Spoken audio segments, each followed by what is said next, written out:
ఈ గ్రామం నందు 9వ తారీఖు రోజు 600 మంది మఠాధిపతులు, పీఠాధిపతులు, యోగులు మరి గోదావరి పరిక్రమణార్థం వాళ్ళు 10వ తేదీ రోజు మాకు గంగాహారతి ఇవ్వడానికి మా ములకల గ్రామానికి రావడం జరిగింది. వచ్చినటువంటి ఆ మహానుభావులందరూ కూడా మీ గ్రామంలో అమ్మవారు స్వయంగా వెలిసాదని చెప్పడం తర్వాత ఆ స్థలాన్ని చూపించమని మనం ప్రార్థించిన తర్వాత వెంటనే ఆ స్థలాన్ని కూడా వాళ్ళు చూపించడం జరిగింది. అనివార్య కారణాల వల్ల ఆ రోజే ఆ యొక్క విగ్రహాన్ని తీసేది. ఎందుకంటే ఇది ప్రైవేట్ స్థలం కాబట్టి నాడ వెంకన్న గారు అనేటువంటి ఆ యజమాని యొక్క అనుమతి తీసుకొని ఈరోజు అంటే 15వ తారీఖు 12/2020 సోమవారం రోజున ఈరోజు అందరి గ్రామస్తుల సమక్షమునందు, భక్తుల యొక్క సమక్షమునందు, మా కమిటీ సభ్యుల యొక్క సమక్షమునందు ఈ అమ్మవారిని ఈరోజు ఉదయం 11:30 అమ్మవారి యొక్క విగ్రహాన్ని బయటికి తీయడం జరిగింది.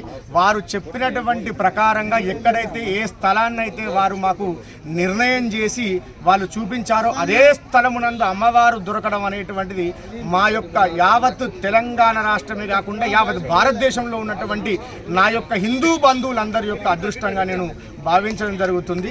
అదేవిధంగా ఈరోజు సోమవారం రోజున పరమ పవిత్రమైనటువంటి ఏకాదశి రోజున అమ్మవారు వెలిసాది కాబట్టి 16 సంవత్సరాల నుంచి మేము అమ్మవారికి విజయ దుర్గాదేవిగా నవరాత్రులు జరుపుతూ ఉన్నాం, దుర్గా నవరాత్రులు. కాబట్టి మా అదృష్టం కొద్దీ ఈరోజు అమ్మవారి ఇక్కడ వెలిసాది కాబట్టి ఆ అమ్మవారికి మేము ఈరోజు విజయ దుర్గాదేవిగా నామకరణాన్ని చేస్తూ ఉన్నాం.